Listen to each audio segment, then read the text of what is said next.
dari AWS, Google, Microsoft, IBM, mereka belum punya NLP buat bahasa Indonesia. Sisi gelapnya startup-planner. Hard skill itu menjadi less relevant in the age of AI. Tapi soft skill jadi makin penting akhirnya. Kadang-kadang startup itu kacaunya itu founders tuh juga harus bekerja kayak dipecut. Yang jadi opportunity besar itu bahwa data di Indonesia itu masih berantakan.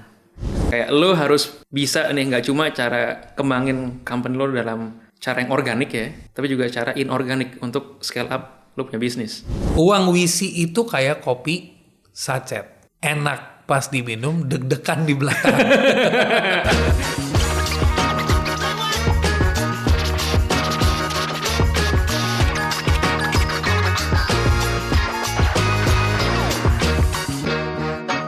Welcome Big Thinkers. Hari ini gue kedatangan sahabat yang lama banget akhirnya ketemu lagi gitu kan. Dia adalah bisa dibilang salah satu dedengkot di dunia AI sebelum AI lagi ngetrend sekarang. Dia sudah melakukan AI dari zaman manusia ngetik dan disupport oleh puluhan manusia di belakangnya gitu. Welcome Irzan Raditya. Halo Bro Sunil, good to see you again. Thank you for coming. Founder dari Kata.ai yang hari ini udah besar banget, dan dulu dia mulai sebuah aplikasi namanya Yes Boss. Coba lu ceritain tuh dulu Yes Boss aplikasi kayak gimana tuh? Kita kenal gara-gara Yes Boss ya. Iya benar. Gue early adopter lu. Gue yang pakai salah satu orang yang pakai pertama. VIP masuknya. Anyway, jadi Yes Boss itu simply put kita punya asisten virtual atau virtual butler lah, virtual concierge via SMS. Jadi via SMS ya lo bisa pesan makanan, bisa minta rekomendasiin kado lah, bisa belanja, pesan tiket pesawat, reservasi restoran, lain-lainnya, sampai pun curhat. Iya. Tapi di belakang sana kami punya 50 customer service agents buat handling request inquiry para ratusan ribu quote-unquote bos-bos ini, ceritanya gitu. Wow. Kalau lu ngomong begitu, sekarang gue kalau flashback nih, fast forward ke 2025, itu 2015 ya? Yes. 2025 sekarang ada namanya agentic AI. Yang namanya lu bisa punya ratusan agent. True. 2015 beneran taruh manusianya ya? Iya. Gile. Within 10 one years. decade, yeah. One decade loh. Yeah. Wow. Bro, tell me something. How big are you today? Definition how big itu begini. Lu udah main di funding series apa sekarang? Terakhir kami itu funding series B, itu tahun 2020. Cuma dengan 5 tahun terakhir ya kita manage to survive, kita hidup from customers funding bisa dibilang. So thankfully udah profitable sekarang sih. Wow. 2015 lo bro. Terus itu lu pivot kan bro? Pivot, jadi yang membuat lu pivot apa? Nah itu ini lu ceritain. Oke, multiple factors. Jadi kan gini, sebelum gue pivot dulu, jadi my co-founders and I itu dari awal udah tahu pas kita buat Yes Boss. Karena kebetulan background gue technical kan, gue software engineer dulunya.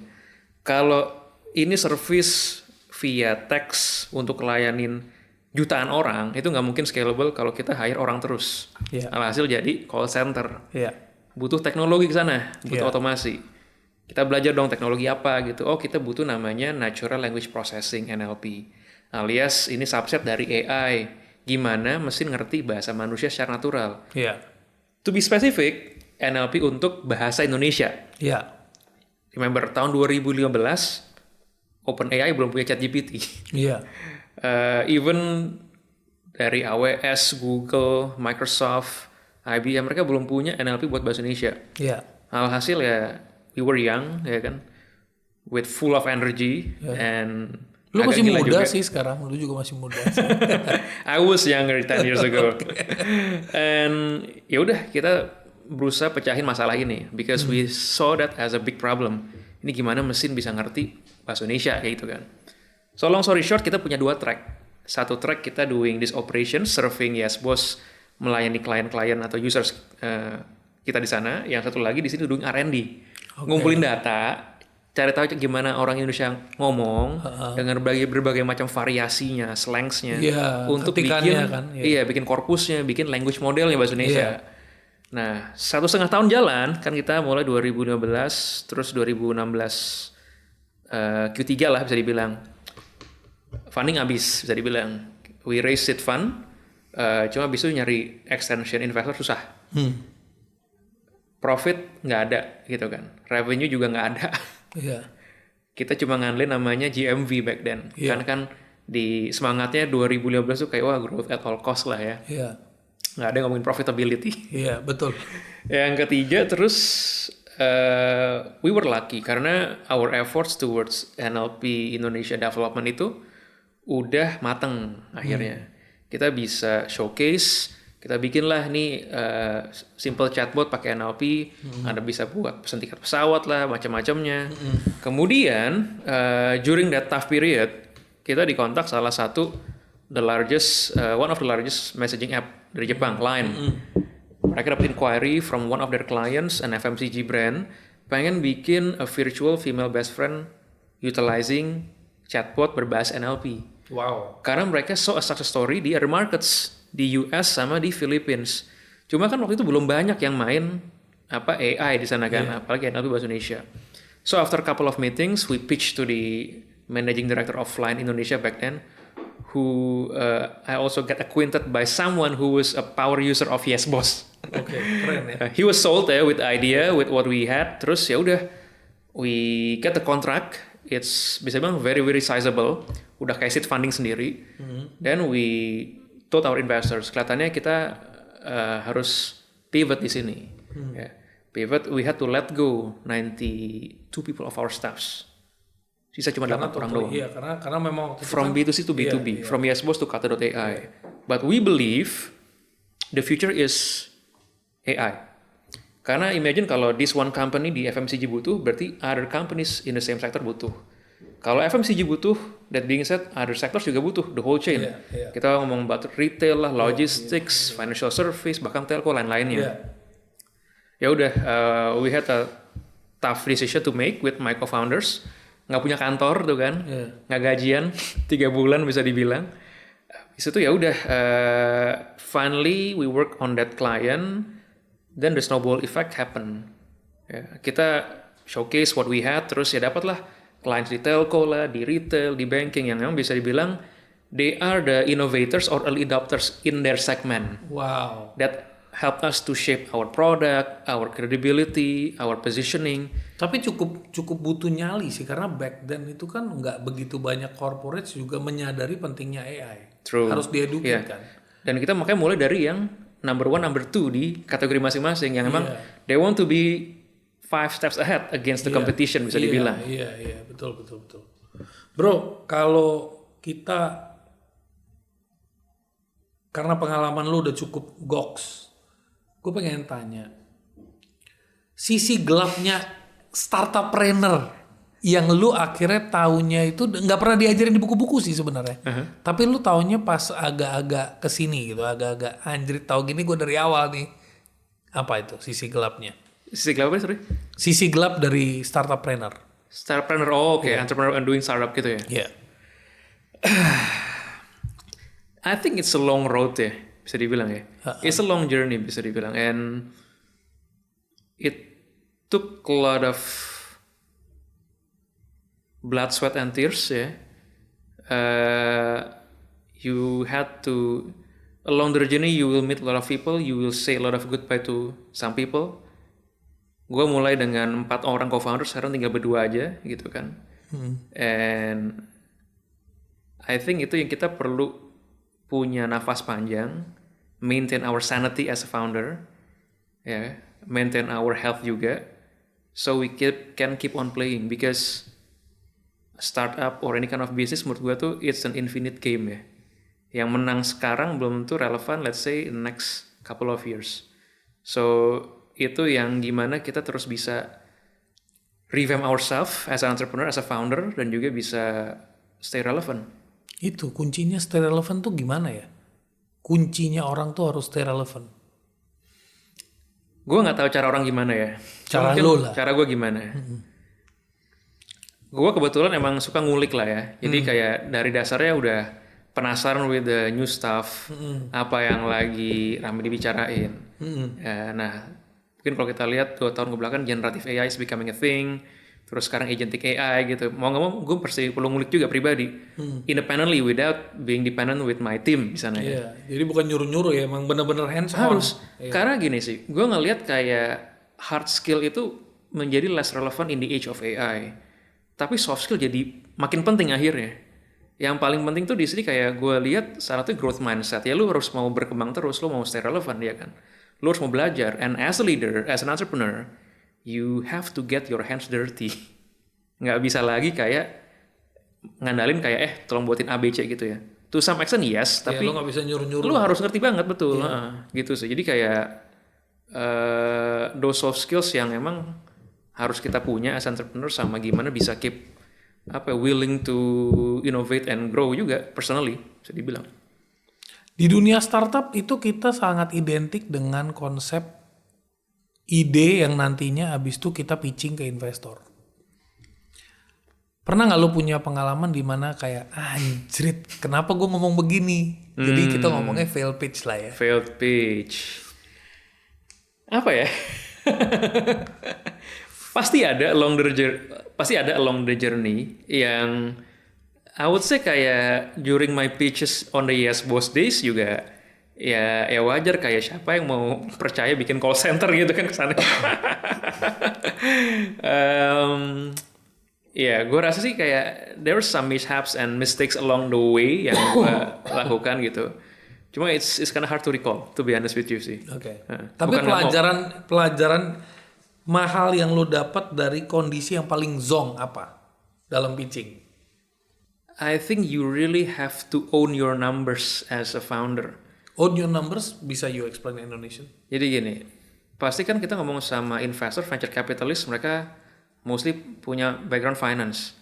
They want to see whether lo punya angka ini make sense di paper gitu. Oke. Kayak lo tahu nih kira-kira every line of your financial statements lah jadi bilang. Iya. Dan gimana lo gabungin the storytelling with data gitu. Oke. That's actually fundraising. Iya. Pitching lah bisa dibilang. Iya, pitching itu adalah data yang di storytellingkan. Exactly, and it has to be make sense. Yes. Oke. Dan itu jangan sampai kacau. Yang sampai kacau. Dan Oke. jangan juga dibuat-buat. Jangan juga dibuat-buat. Aduh, kode keras. Oke. Uang WC itu kayak kopi sachet. Enak pas diminum, deg-degan di belakang. Halus bro ya. Nah itu gimana tuh pengalaman lu tuh bro? Ya ketika emang lo udah shake hand with the investors gitu kan, everything signed, money in the bank, then the time is ticking, bisa dibilang kan. Karena dilihat ya gimana cara lo bisa grow, let's say 2x, 3x the next 18 months. It's easy on paper, but the reality is not as easy as it is ya. Karena kan banyak banget yang lo have to deal with gitu.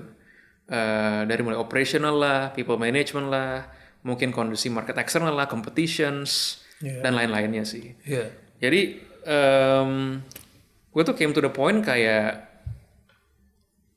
kita emang nggak bisa terlalu memaksa grow at all cost ya, perlu cari the balance gitu. Karena banyak banget yang perlu di-sacrifice kalau misalkan lo benar-benar kayak pushing on the numbers alone kayak gitu. Jadi kita harus balik ke fundamental juga.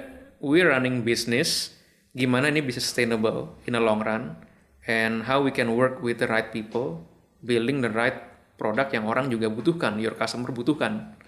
Jadi itu sih yang gue rasa ya akhirnya. Oke. Next pertanyaan gue ini bukan spesifik pengalaman lu, tapi dari pengalaman yang lu belajar dari orang. Oke. What's the price of investors' money? Berapa harganya uang investor itu? Apa yang harus kita bayar? What's the price? It's your ownership of the company, of course. Tapi di sini lebih dalam lagi ketika lo ngambil keputusan, you have to involve your board of directors, in which pasti ada your investors juga di sana gitu kan ya. You have to give up your quote unquote flexibility or freedom bisa dibilang gitu. Because once you take investors, it's just like marriage. Make sure you get married with the right partner. Because it's for the long run ya. Hilang freedomnya, hilang idealismenya. Intinya emang harus bisa cari partners yang do it for the long run lah. Iya. Dan gue bersyukur sih kayak investor yang lead gue Series A, Series B itu 2017-2020 ya.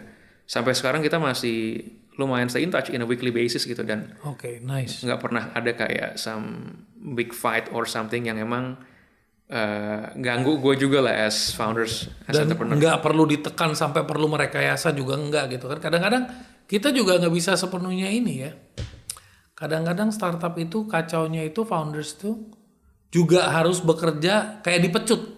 Iya, Jadi bukan sesuai dengan company roadmap, kadang-kadang sesuai dengan market beritanya kadang-kadang bisa di blow up karena itu buat bangun confident terus. true. Dan itu bisa bikin kita karena faking till you make it. Iya.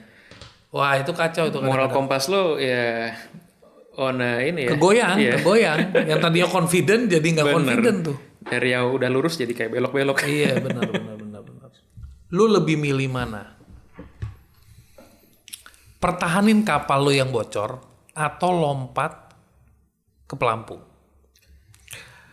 Di sini gue lagi bahas adalah kapan momen lu sadar. Ini udah bukan pivot lagi. Ini sebenarnya udah saatnya stop. Pernah nggak ada that situation like I'm done. There is no room for growth. There is no room for innovating. Like I'm so frozen.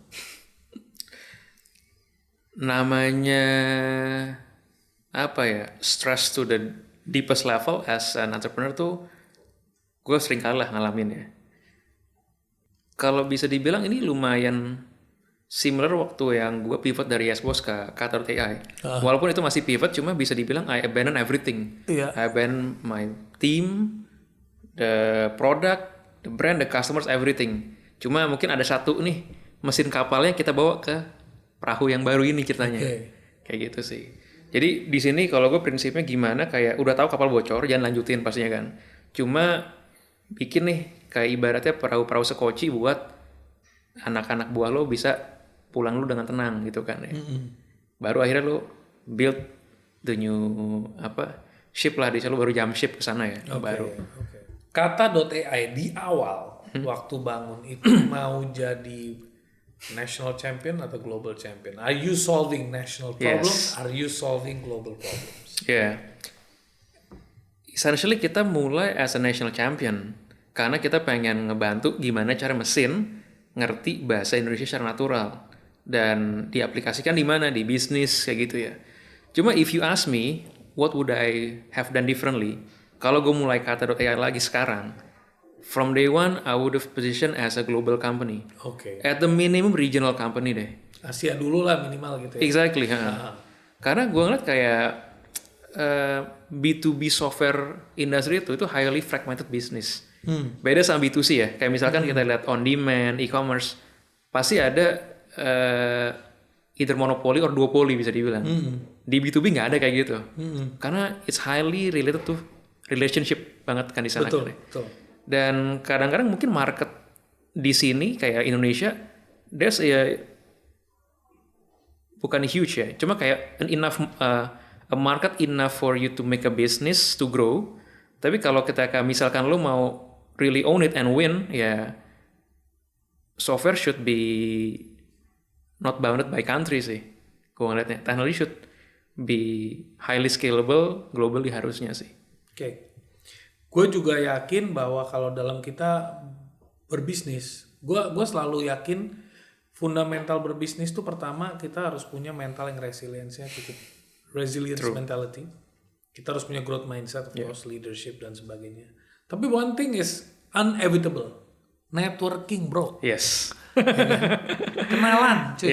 Ya kan, hubungan. Yeah. Orang dalam kalau perlu, ya kan. Nah, apa jurus networking seorang Irzan yang nggak mudah ditiru oleh AI? Gue nih introvert. Oke. Ya. Jadi Nah ini menarik nih, lo introvert. gue introvert. Mungkin orang banyak lihat gue speaking di luar sana sini gitu ya, kayak I'm an extrovert. Actually I'm an introvert. Cuma bisa emang keeping up ketika in a social setting aja lah. Gue percaya namanya paid forward, Bro Sunil. Jadi gue suka kayak kita punya namanya networking yang emang intimate ya. Lo ketemu in a small group lah, or one on one gitu kan, over coffee or something. Dan it always start apa yang bisa gue bantu nih gitu kan ya. Dan I think a sincere dan juga natural relationship yang dibangun itu akan menjadi network yang emang bisa long lasting. Jadi mungkin lo nggak main skill, cuma lo main depth sama kayak ketahanan lo punya this relationship to create network yang akhirnya bertahan sampai sekarang. Dan gue bisa ngeliat itu karena kenapa kayak a lot of people yang gue in touch with in the last 10 years gitu sekarang kayak kita bina relationship-nya sekarang masih bisa ada aja yang dikerjain bareng lah gitu. Saling support satu sama lain buat partnership lah. Just like us kita ngobrol sekarang nih kan. Santuy gitu ya. Iya. Bener. Jadi dalam networking itu yang paling berharga itu bukan berapa banyak kenalan lo, tapi seberapa deep koneksinya lo sama orang-orang itu. Yes. Dan I think that's my way lah. Ya, itu cara lo. Itu nggak bisa ditempuh sama AI sih. Gitu. Bro, kenapa sih kalau di dunia startup itu kesannya tuh buru-buru, dikit-dikit ngegas. Emang finish line-nya di mana sih, bro? Gue pribadi ngeliat kayak bisnis tuh is an infinite game ya. Jadi kayak tadi yang gue bilang di awal, kayak orang yang mungkin kita company satu menang sekarang, mungkin minggu depan atau beberapa bulan kemudian mungkin nggak relevan. Ya kita lihat kayak pertarungan para AI model ini lah kan. OpenAI ngeluarin something, terus ngeklaim they are the best in certain benchmark. Besokannya mungkin Meta ngeluarin yang baru lagi, bilang kita menang sekali benchmark, DeepSeek lain-lainnya. Jadi yang penting again gue ngeliat di sini stay relevant sama I think as an entrepreneur you need to have a long term vision gitu. Dan untuk punya long term vision bisa keep on playing, bisa dibilang in the game quote unquote. Ya ada saatnya pasti gue pribadi juga akan step down gitu. Gue harus pass the torch to a more capable person yang emang to carry the vision forward sih for the company. Iya, gue punya formulasi yang gue sempat share baru-baru ini, formulasi yang sangat simple sebenarnya. Dan ini relevan banget buat dunia startup. Apa tuh? Gue bilang cuma ada 4 level sih. Pertama, pick the game. Second, play the game. Third, win the game. Fourth, quit the game. True. Ya kan? Make sense. Nah, fase ini kritisnya di mana? Di semua fase kritis. Yeah. Tapi yang paling kritis picking the game. Yes. Ya kan? Playing the game itu semua orang lagi main. Yes. Nah, yang kacau ini semua terjebak di permainan tapi nggak ada yang menang-menang karena nggak punya strategi, bro. Nah itu. Jadi kalau lu ngomong tadi benar sih. Jadi dunia bisnis manapun itu memang perlu punya konsep itu. Quitting sebenarnya bukan stop ya. Tapi misalnya lu udah exit atau lu udah IPO atau lu udah merger and acquisition, itu artinya lu udah selesai. Then you go back to the cycle again. Di dalam organisasi juga bisa begitu. Benar kan? True. Di dunia startup, sering banget orang ngomong itu, don't start with the opportunity. Identify the problem. Focus on solving the problem. How is Irzan Raditya's way of thinking dalam mengidentify sebuah masalah? Jadi kalau membangun solusi, kita harus pertama pahami dulu masalahnya. Ya. Ini menarik karena gue juga melalui ini dengan learning by doing bisa dibilang. Karena kan gue di sini juga backgroundnya software engineer, gue bisa bilang technical founder lah ya back then gitu kan. Jadi kayak selalu dari teknologi dulu, dari produk dulu, baru apa nih masalah yang mau di solve. Cuma I think throughout the years ya gue belajar bahwa di sini kayak understand the problem itu kita mulai dari sisi who-nya dulu siapa. Dan who ini nggak cukup kayak misalkan secara demografi mungkin laki-laki usia sekian 20-30 tahun Jakarta bla bla, nggak cukup kayak gitu. You have to go 2-3 layers deeper juga. Namanya apa tuh? Dapat ideal customer persona. Kayak tahu nih habitnya apa gitu kan. Tiap weekend ngapain, misalkan kerja ini pakai tools apa aja gitu kan ya. Jadi lebih deep lagi ya. Exactly. Jadi who? A man, a guy between 20 to 30 working in Sudirman site in building offices. Mungkin kerja di kantor apa startup lah atau apa gitu, beda-beda kan startup. Makannya di sini, ngopinya di sini. Pakai tools kebanyakan bukan pekerjaannya ini. Spending buat toolsnya berapa per bulan. Nah gitu. Sampai detail begitu ya. Exactly. Bahkan kalau gue sempat pelajarin kalau lo mau gila banget tuh bisa sampai 50 parameter. 50 parameter. Ya, cuma gue nggak sampai segitu sih. Wow. But some people are that rigorous, mereka sampai kayak Iya. gitunya demi dapetin ideal customer persona ICP. Dari sana lo harus tahu why-nya lu apa nih, what's their motivation, their goal gitu kan ya. Pertama who, sekarang masuknya ke why. Ke why gitu kan ya. Why, motivation and goal, terus baru what-nya di sini kayak problem apa yang mereka alamin gitu kan ya. And how they are solving the problem today. Pasti kan kayak misalkan kita ngomong simpel Gojek gitu lah ya. Semua ada Gojek ya orang bisa cari pangkalan ojek gitu kan ya. Cari taksi gitu kan. There's always a how ketika gimana kita macahin masalah sebelum ada produk yang kita mau offer atau teknologi kita mau offer. When ditanya juga kan kira-kira kapan nih mereka tuh butuh solusi ini atau problem kejadian gitu. Seberapa sering kayak gitu. Seberapa sering? Simple kalau kita lihat standar 5W1H ya kan. Those basic questions dulu dari awal. Cuma gimana bisa dapat deeper banget. Dan dari sana tuh kayak gue percaya kayak sebelum kita even code tuh desain dulu aja, mock-upping dulu aja gitu kan. Kalau kita ngomong tech product gitu contohnya kan. And see ini kira-kira orang kebantu apa enggak gitu kan. Dia ngerasa ada value apa enggak. Mau bayar apa enggak. Itu kan mungkin dari sisi kalau kita bottom up nih kan. Top down-nya kita perlu lihat ini bisa jadi bisnis yang sustainable apa enggak. Gimana caranya? Pakai willingness to pay. Pakai apa? Willingness to pay. Yeah. Jadi typically kayak misalkan di awal, okay, you had a certain degree of confidence in building the product, but the product will be kayak harus ready buat terus evolve juga gitu kan, with user feedback. Bisa retaining nggak? Betul, dan itu bisa dilempar dulu aja dan nanti kita bisa lihat nih kira-kira yang banyak kerasa nih. I have this key question sebenarnya nih. Kalau misalkan nih lo nanya ke anggaplah ada 20 orang users udah pakai produk lo gini kan. Lo nanya, kalau ini produk kita udah nggak ada lagi gitu kan. Lo bakal satu biasa aja, kedua somewhat disappointed, agak kecewa, ketiga kecewa banget. Ya very disappointed. Lo cari orang-orang yang ngerasa very disappointed. Karena mereka yang punya pain. Punya pain dan merasa value dari produknya lo dari sana. Yeah. Nah, pasti ada benang merahnya dari sisi profile lah, pekerjaan lah, behavior lah gitu-gitu. Dari sana tanya lagi, dari produk gua, apa yang lo udah suka, apa yang dirasa ada improvements, butuh improvements di sana. Itu pasti juga ada kesamaan. Wow, ternyata yang kita suka ini cepat banget loh kayak aplikasinya gitu misalkan. Yang kurang apa nih? Oh, ini kayak kurang ada fitur ABC misalkan. Nah itu akhirnya jadi apa? Roadmap di sana. Terakhir ditanya, how much you are willing to pay, willingness to pay gitu kan. Lo nanya di sini kayak di harga berapa kira-kira lo mau pakai bayar service ini misalkan tiap bulan yang dirasa kemahalan banget gitu ya. Kedua, di harga berapa lo ngerasa di sini ini kayaknya agak mahal cuma gue masih mau usahain deh. Yang ketiga lo ngerasa di sini wah ini value for money banget gitu kan. Yang keempat di harga berapa lo ngerasa ini kayak murahan banget gue gak percaya kualitasnya. Nah the key is pertanyaan kedua ketiga. Iya. Kalau lo mau ngambil premium positioning, aim for the second question. Yes. Di harga berapa lo ngerasa ini premium agak sedikit mahal tapi lo mau usahain.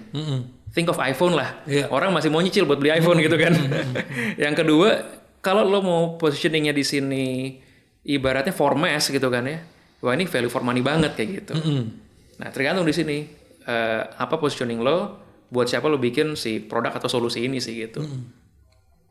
Bener sih bro. Jadi lo paham ya. Jadi startup founder itu bukan ucuk-ucuk punya ide langsung. Tapi ada proses yang harus dilewatin. Jadi mendingan jadi pedagang aja ya. Kalau belum punya kapasitas. Pusing bro, pusing. Pusing, yes. It's a lonely road. I believe it's a lonely road. Yeah. Bro, di dalam dunia startup kita selalu nggak pernah sendiri. Kita pasti punya yang namanya co-founders. Yes. Kita pasti punya yang namanya tim. Tapi salah satu faktor yang paling penting di dunia startup itu finding the right co-founder. Yes. Ya kan? Nah, menurut lo red flag-nya, menurut gua red flag itu bukan di skill-nya co-founder, tapi di energinya co-founder. Nah, lo punya sedikit insight atau pengalaman yang lo bisa share atau information yang lo bisa share yang membuka wawasan gue, bro? Ya, kalau gue gini, gue bisa ngasih kayak pengalaman gue picking co-founders kali ya. Mm-mm. Jadi gue mulai dengan 4 orang, sekarang tinggal gue berdua doang gitu. Dan I'm very thankful with my co-founder, my COO Wahyu tuh dari 2015. Bahkan sebelum gue bikin Yes Boss, kita punya some projects, kita udah bareng-bareng tuh. Ya. Tapi dari situlah gue bisa ngelihat gimana orang punya work ethic, bisa punya komitmen. Itu yang gue juga awal bisa onboarded my other co-founder yang baru left mungkin 2 years ago tuh si Rainier, my CMO back then. Kita sekarang punya another project yang bisa dibilang kayak, oh gue liat nih orang nih bener dedicated gitu kan. Dia tuh kayak work ethicnya punya, mau belajar juga. Jadi gue percaya namanya skills itu bisa dipelajarin. Apalagi zaman AI itu intelligence is free gitu kan. Iya. Cuma namanya karakter itu susah dibentuk. Kalau udah umur katakan late 20s, 30s sudah kayak mulai molded lah bisa dibilang ya. Orang bisa belajar bisa, cuma karakter tuh susah berubah gitu kan. Jadi biasanya cara gue tuh kayak kita pacaran dulu sebelum komitmen yang besar gitu kan ya. Iya. Dari situ lo bisa lihat, filter out kira-kira gimana yang orang nih punya quality bener-bener di sana kan. Bisa cocok juga sejalan sama lo.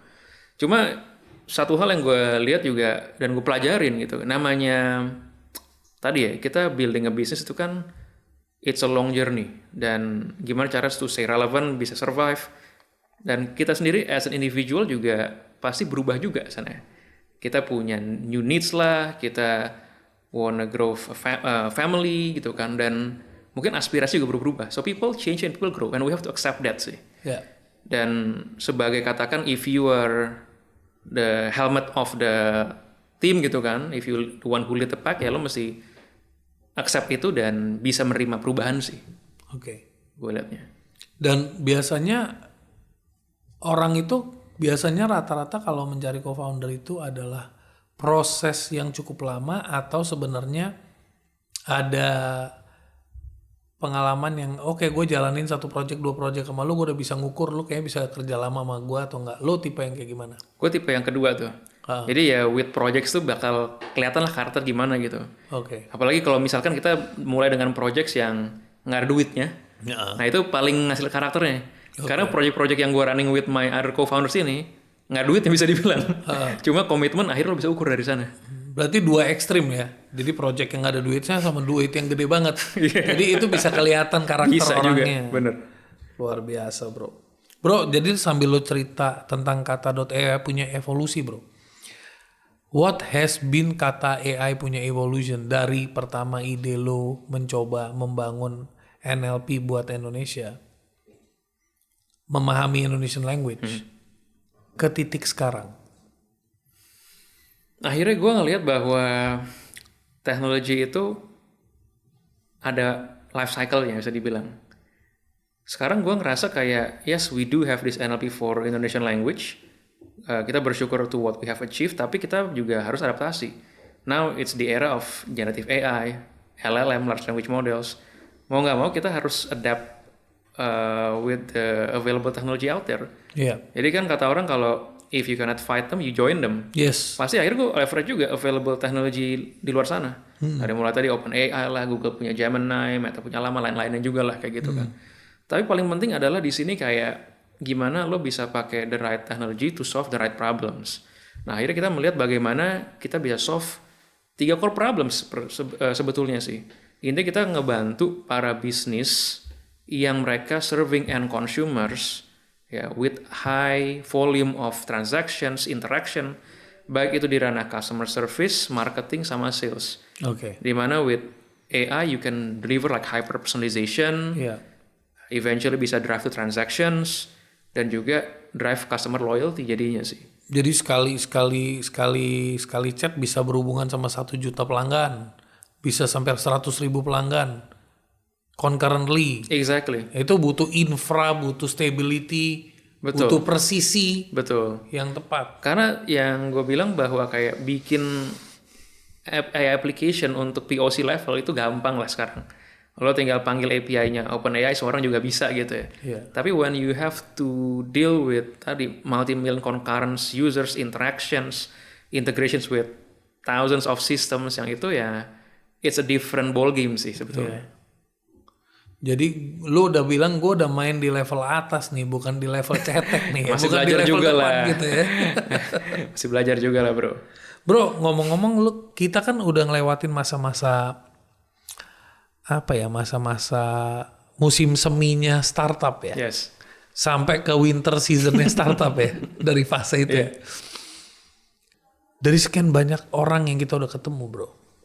Dan lu ketemu orang-orang di luar sana. Menurut lu orang Indonesia tuh terlalu sopan gak sih? Terlalu culture kita tuh hold kita back gak sih dalam pitching, dalam itu? Somewhat sih gue juga kadang ngerasa gitu ya. Karena kan mungkin kita di race with Indonesian values gitu kan. Harus sopan gitu kan ya. Be polite.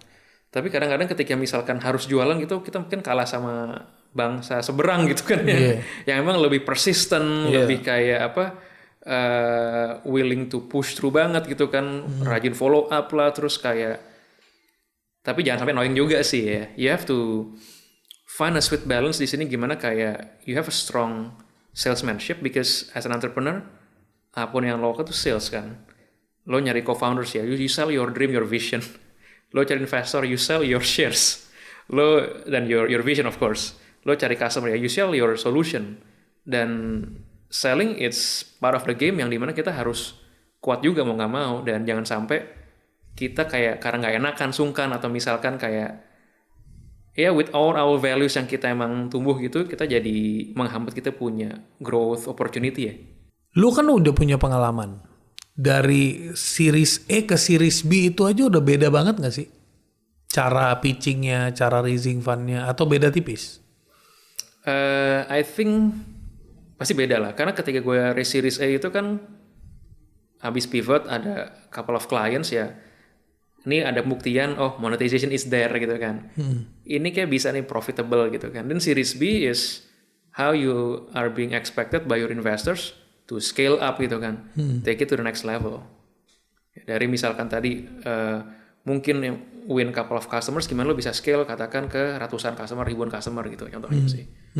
Dengan lebih strengthening dari sisi financials juga gitu kan.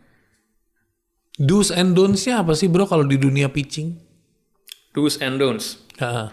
Do's, ada satu hal yang gue paling ingat tuh di sini, when you give information or facts,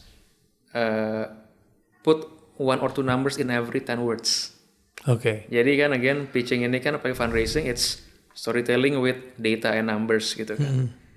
That being said, you gotta own your numbers tadi ya, tahu kayak line by line nih, dari sisi lo punya operational metrics lah, punya financial metrics contohnya gitu.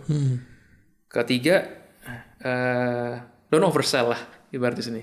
You have to be honest juga sih ya. Karena sooner or later ya bakal ketahuan kalau misalkan ya you try to fake it too much in a way gitu kan ya. Having vision and aspiration is good, but stay true to our moral compass lah di sana. Keempat, I think ketika misalkan approaching investors, the best way itu bukan cold reach out. While it works, tapi yang paling bagus adalah dapat referral. Misalkan lo mau pitch ke VC XYZ, dan lo cari tahu nih, kira-kira ada nggak nih portfolio mereka, founders itu lo kenal personally, minta dikenalin lah kayak gitu. Itu biasanya lebih bagus juga ke sana sih. Lebih warm ya, lebih enak gitu bener. Ya. And then always read the room and body language, karena kadang kita terlalu kayak being too sticky with our pitch deck gitu kan, tanpa kita being read the room. Akhirnya kayak kita perlu lihat apakah kita orang itu nggak dapat lah kita punya attention gitu ya, atau misalkan kita juga perlu improvisasi ya. Idealnya you need practice gitu kan, dan lo perlu ada orang yang ngebantu nilai lo juga gitu kan. Dan I think the key is in the first 5 minutes gimana lo bisa kayak keep the attention on you sih. Sekarang kita kalau di sosial media itu 3 detik bro. Short span attention banget ya. Makanya. Gila ya. Jadi lo kalau bikin konten, kalau 3 detik pertama lo udah boring, udah bro. Selesai bro. True. Jadi dulu startup dilatih 5 menit pertama gitu. Sampai ada gue lupa yang pitching di lift tuh apa? Elevator pitch. Elevator pitch. Itu within 1 minute or 2 minutes itu biasanya tuh. Bro, what's your insight on AI bro? AI itu sekarang yang really relevant and changing world. Maksudnya merubah workforce, merubah industri, merubah corporates. Itu teknologi seperti apa? Apakah tetap DeepSeek dan ChatGPT atau there is more to that? I think kalau kita ngomong dari sisi teknologi itu nggak ada habisnya ya, Bro Sunil ya. Cuma yang jadi challenging itu adalah the hard work in satu, kumpulin data gitu kan ya. And then combine the whole system, ketiga build the right application layer di sana. Nah, I think with the current technology itu opportunity masih banyak banget. The problem with corporates, mereka bisa dibilang cycle-nya 1-2 tahun lebih lambat dari consumer. Jadi pas consumer lagi heboh-heboh ChatGPT 3.5 tuh, itu corporates masih kayak lihat-lihat. Tahun kedua, udah mulai mau POC. Tahun ketiga nih baru mau commit ke project biasa kayak gitu. Dan di sana project juga nggak langsung beres dan ada fase belajar juga. Jadi kalau gue ngeliat kayak with the current evolution of AI di generative AI dan agentic AI itu masih banyak banget opportunity-nya sih. Kayak gimana we as workforces tuh kayak truly collaborate with AI. Beyond pakai ChatGPT buat tadi bikin desain lah atau refine kita punya caption lah, bikin script lah dan lainnya. Gue rasa masih banyak banget gitu kan.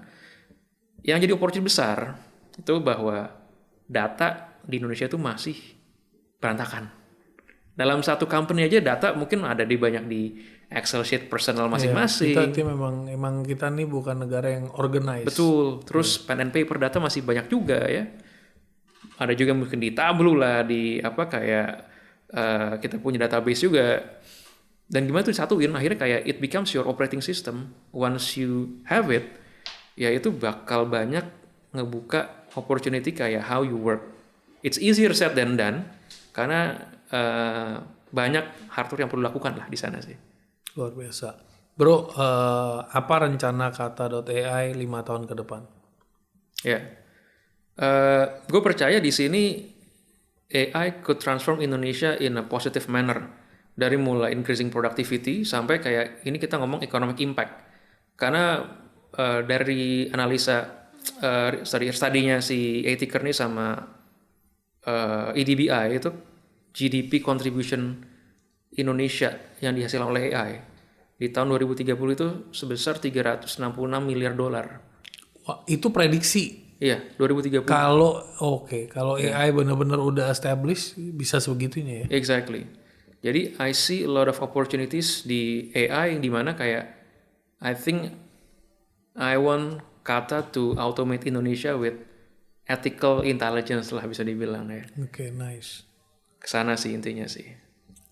Apa satu quote yang pernah lo denger dan semenjak hari itu cara lo menjalankan bisnis berubah total?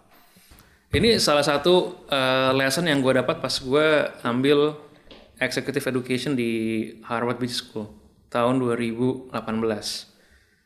As an entrepreneur, you should have the capability not only grow your company organically, but also inorganically as a pathway to scale your venture.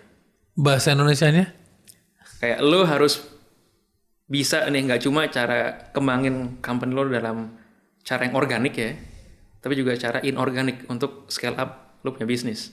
Inorganik itu seperti apa sih bro? Kita bicara merger acquisitions, ya. Gimana lo kayak nemu pola yang make sense untuk kayak grow your company. Oh iya, jadi jangan nyangkut sama diri lo doang, membuka diri lo dengan hal-hal yang lo nggak pernah coba. Yes, kita lihat aja kayak Facebook gitu kan ya, dia kan udah sekarang punya Instagram, punya WhatsApp yang saling melengkapin banget, mereka punya ekosistemnya di sana kan. So I try to build ekosistem lah bisa dibilang. Wah luar biasa bro. Bro, apa advice startup yang mitos, yang cuman berlaku di Instagram tapi nggak works di real world? I think gue ngerasa kayak fake it till you make it tuh udah overrated sih. Overrated ya. Karena sekarang kayak dulu misalkan lo bilang kita mau bikin aplikasi apa gitu, lo tinggal misalnya awal ngasih mockup gitu kan. Sekarang bro lo bikin aplikasi udah pakai AI aja, tinggal merem udah jadi gitu kan. Iya benar. Yeah. So you have to show it. Iya benar-benar. Gue kemarin coba-coba sih pakai Manus.ai, agak shock gue bikin chatbot cepet banget gitu. Manus ya. Iya. Gila. Manus iseng. lah. Itu gue lagi iseng aja sih sebenarnya. Tapi gila sih emang. Teknologi is crazy. Guys, semoga episode ini membuka mata kalian dan semoga banyak manfaat. Dan pesan terakhir dari pembicaraan ini, fake it till you make it udah overrated. Yang lagi trending adalah face it till you make it. Mantap bro. Keren. Okay, see you in the next episode.